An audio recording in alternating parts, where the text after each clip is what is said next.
It's one thing to listen to doom and gloom about food and fertilizer shortages, skyrocketing prices, the cost of living, or your job being outsourced overseas or eliminated due to automation.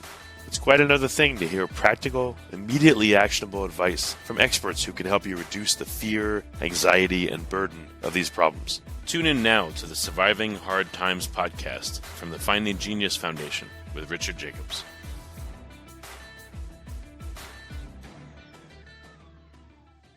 Before we begin, a note from our sponsor.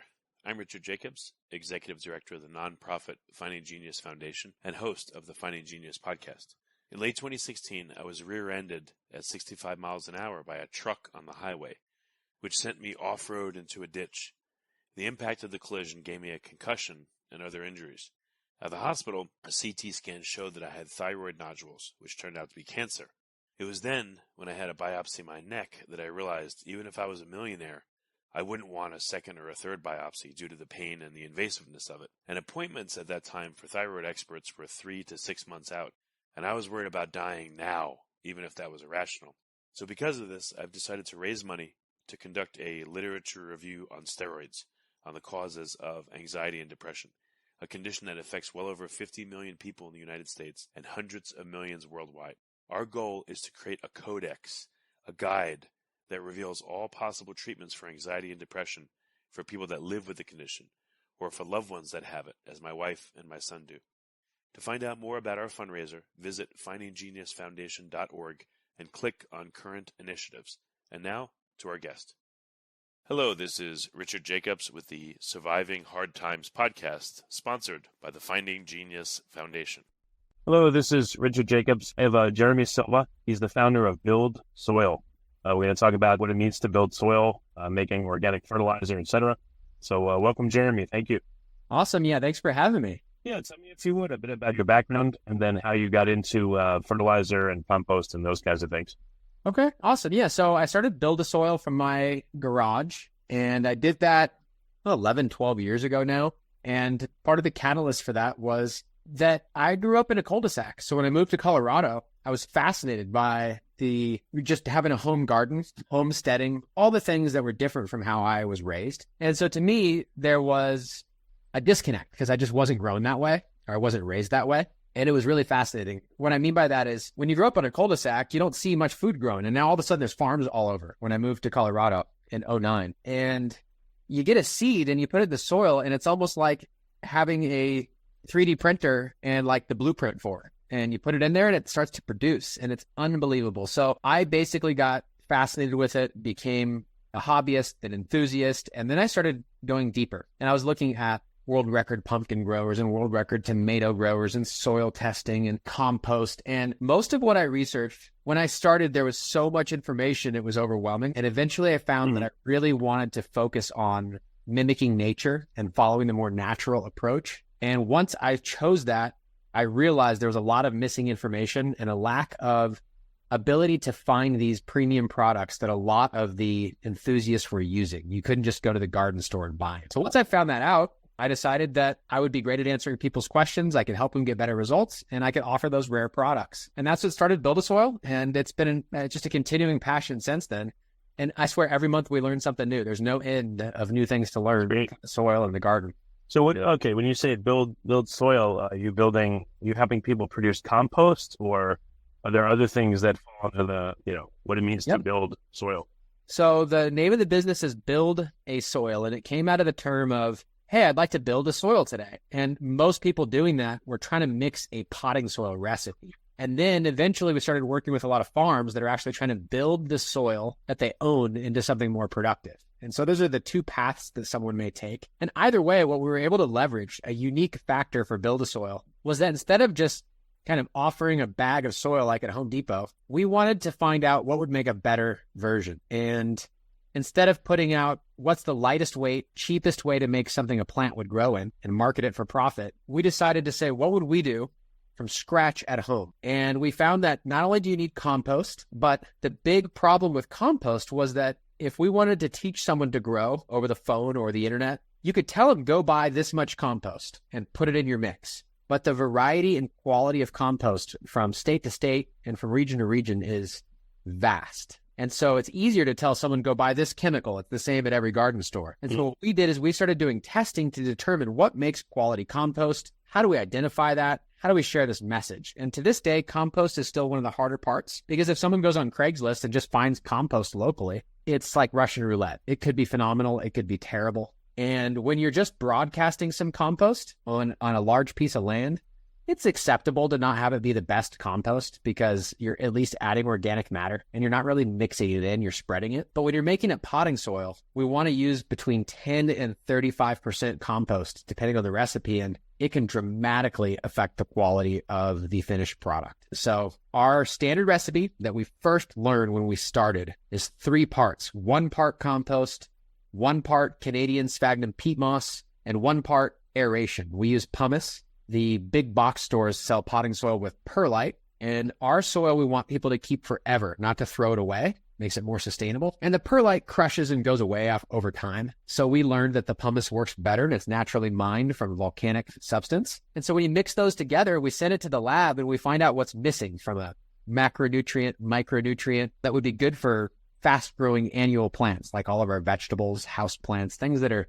generally like a certain range. And we produced a soil, several recipes that meet those parameters. And so now when someone goes and they try our potting soil, they're getting something that is at the soil lab, looks to be in the proper order of nutrients, the right pH, the right mixture, and they get really good results. But then we go beyond that, and we're hoping to teach people to not be dependent on our bagged soil, but to learn how to make their own. And then eventually on acreage, as we talked about, people will also get a soil test for their farm, for their orchard, for their backyard. And we can help them navigate what that test means and what to add to their soil to make sure that it not only produces good results, but those crops that they consume now for themselves are more nutrient dense and better to nourish their body. All right. So a couple definitions here. How do I know how much compost I need? I know it varies on what's in my soil, what's not, what I'm growing, etc. So what's the scenario? Are you trying to make like a raised bed for a garden, or are you trying to amend an acre for growing a crop, or what do you think the main goal for? That's what I'm going to ask you. For homesteaders, do you go by, like, let's say I'm going to plant, 1,000 square feet of plants. I don't know how you'd express it. Linear feet, square feet, whatever. Yeah, so a lot of times. How do I know how much compost would I need? Is there a calculation where you could estimate it? There are some calculations. And when it comes to native soil, we prefer to look at a soil test, because that'll really truly tell us. There are some obvious approximations that you can use. And so the way we've done it is on our vegetable farm, we typically have like a 30-inch wide bed, so you can reach it from both sides, and maybe it's a 50-foot bed. And so you can calculate the amount of row feet that you might do for that type of bed, and you can make a general recommendation. And so usually it comes against affordability in that regard. Like, meaning it's, if you're getting really premium compost or you're making it from scratch, it's pretty hard to overdo it. So a lot of times we're just trying to justify what the budget will allow for that year to add compost. The way we do it. But if my alternative is to go to the store and buy bags of fertilizer, and bags of soil or whatever, what do the economics of it look like? Like, is it just as expensive to generate your own compost, or is it cheaper? And again, how much is needed? Yep. So when you're making compost, typically the expense that most people don't allocate, why they end up buying it, is the time. So if they've planned ahead a little bit and can make their own compost, that's the cheapest, best way to go. Normally what happens is people call during garden season and they say, hey, I want to get going now. And so for a 50-foot long bed that is of general normal width, we would recommend usually adding a bale or two of peat moss if it's soil like ours that's very alkaline. And along with that, we would typically like to add at least 5 to 10 cubic feet, 5 to 10 bags of compost for that row length, and you'll get much better results that year. But again, this is why we started BuildASoil, is a lot of times it's more convoluted. Sometimes it's a larger area and people will take the compost, they'll brew compost tea instead because it's more economic, and they'll use that as a liquid organic fertilizer throughout the growing season. But typically when I'm setting up a fresh garden and I've got fresh native soil, we're trying to affect the texture more than anything the first year. You can always add some organic fertilizer, but if it's rock hard and it doesn't have a good texture, it's not going to have a good root system and produce as well. So oftentimes what we'll do is we'll add small amounts of compost, minerals. And for instance, here in Western Colorado, we always add gypsum to the soil, and it's very, very important. And so we actually have a blog post, how to make your own complete organic fertilizer. And typically that's a great step for people to use in their own backyard garden, because when you have something complete that has the minerals, the calcium, as well as the main NPK, everything will grow very, very well. And the texture is the main difference. So that's why we add lots of compost. What does the texture have to do with anything? I thought you were talking about nutrient density or, yield or things like that. So what are some of the metrics that compost helps with, and, how much does it help? So when you add compost, we're adding organic matter to typical native soil that doesn't have any. And organic matter acts as a buffer to release the nutrients, to slowly break down over time, and increase the water holding. And one of the things that we're talking about in the conversation with compost is the biology. And so when you have a dead native soil that's kind of rock hard, can't put a shovel in it, moistening it might help loosen it a little bit, but unless you improve the structure of it, you're not going to able to hold enough air and water in there for the biology to do its job, to deliver the nutrients. It makes it much harder for roots to grow into. So by applying compost to the top, or by amending it and working it into the top layer very slightly when we first start, we create a better texture. And when the plant starts to grow, that will enable it to hold the water and hold some air without being completely devoid of air because it's so hard. And then that will allow that process for the biology that's on the compost to release nutrients, make it available, and the plants do significantly better. And so ideal would be like our potting soil. It's as fluffy as can get. It's got the most amount of nutrients without causing problems. And that's about 20 to 30% compost by volume. That's a lot. And so when we look at like 1 acre, 6 inches deep, that's 807 cubic yards. So for us to put on an acre 20% compost, we're looking at 160 yards of compost, which, to put it in perspective, is, 412. So that's 4 massive truckloads, semi-truckloads full for 1 acre. That's too much. And so typically what we're doing when we have a home garden is we're usually building raised beds so that we can increase that fertility right away. If not, there'll be a fenced off area with a number of rows to plant the crops. And we'll make a recommendation for each row so that they can add the compost and the minerals. Now, here's the thing. On your lettuce patch, you may not need to add nearly as much. 1 or 2 cubic feet, just 2 bags of compost across a 50-foot row would be fine. But if you're producing more intensive, like tomatoes, peppers, things that might need a little more to produce, we would double that amount. Okay. Again, I don't know if you could put some numbers on it, but like how much does compost increase yield? Have you done nutrient analyses? Like how much does good organic compost increase the nutrient levels?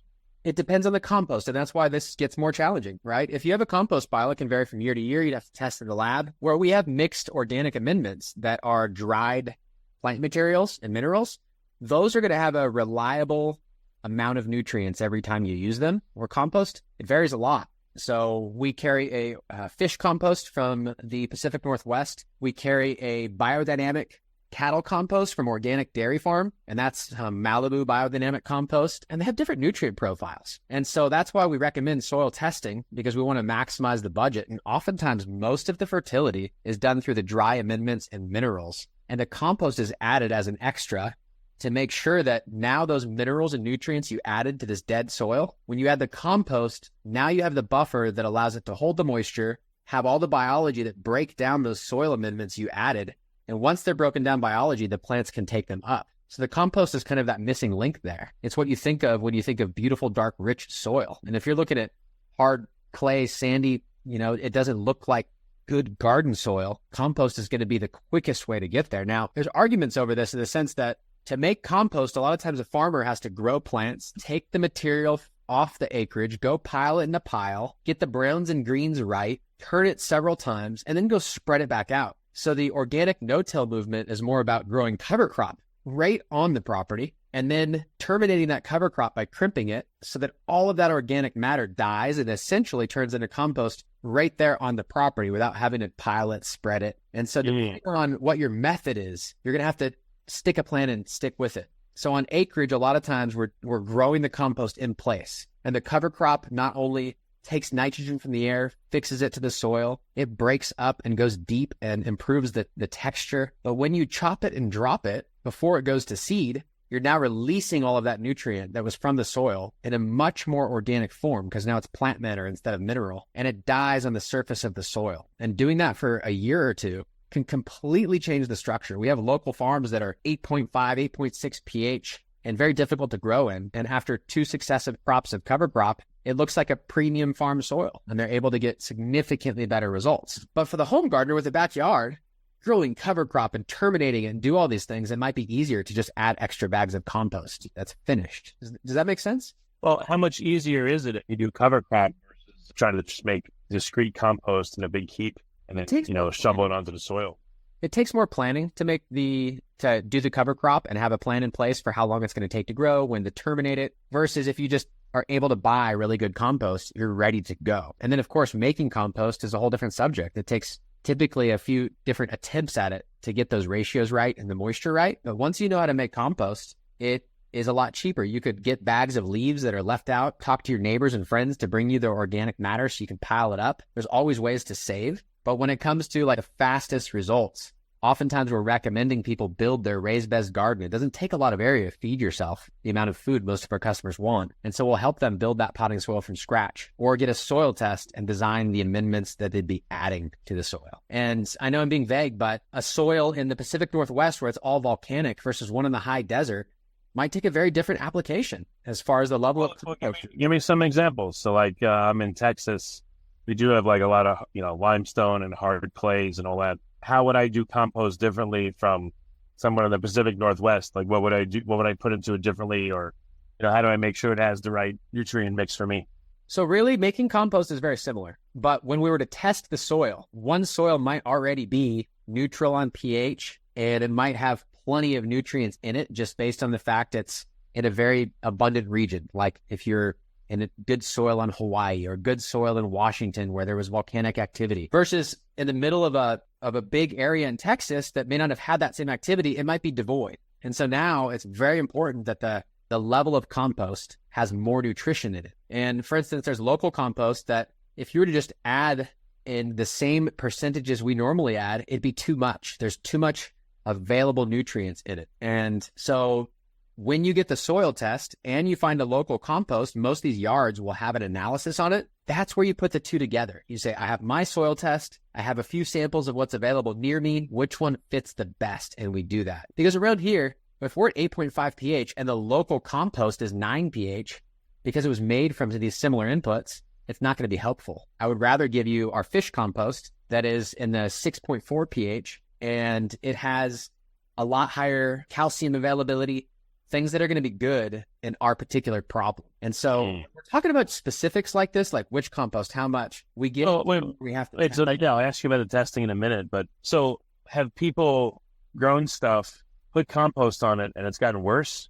If it makes the pH like even more basic, let's say, or yeah, it's possible. The wrong nutrients. So sometimes, like I've tested some local compost that are so high in potassium and sodium that when you add it during that initial growing season, it can actually lock out a lot of the nutrients. Other times you'll find compost that's very woody and maybe not fully finished. And so when you add it, it looks good. It has a nice brown texture, but the amount of wood chips that were in it, the biology in the soil goes to break down the carbon in the wood. And it essentially robs all your nitrogen until that carbon is finished cycling. And it could take an entire season. And so we're looking like in our fish compost, it's fully finished. It takes years to make. It's dark black and has lots of nitrogen. So that would make it a significant improvement the first year. Where the latter compost that was more woody, it might be great a year or two from now. But if you're expecting results this year, the carbon's going to tie up some nitrogen. It might have excessive potassium. And those are the typical things when I test for compost. In fact, most of the times what we're adding to a compost along with it, around here, a lot of the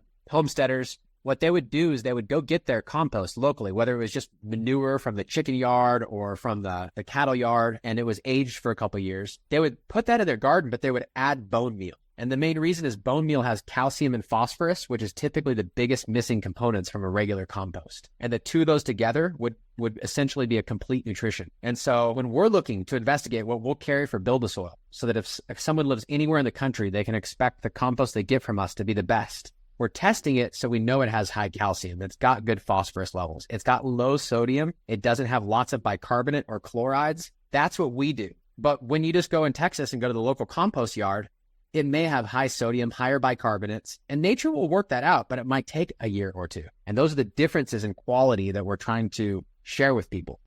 Very good. Well, Jeremy, thank you for coming on the podcast. I really appreciate it. Yeah, thanks for having me. Before you stop listening, ask yourself, what are one or two useful things you heard on this podcast that can help you overcome food and fertilizer shortages, skyrocketing prices, the cost of living, or your job being outsourced overseas or eliminated due to automation. Please like and subscribe and tell your friends and family about the Surviving Hard Times podcast. We're all going to need help now and in the near future.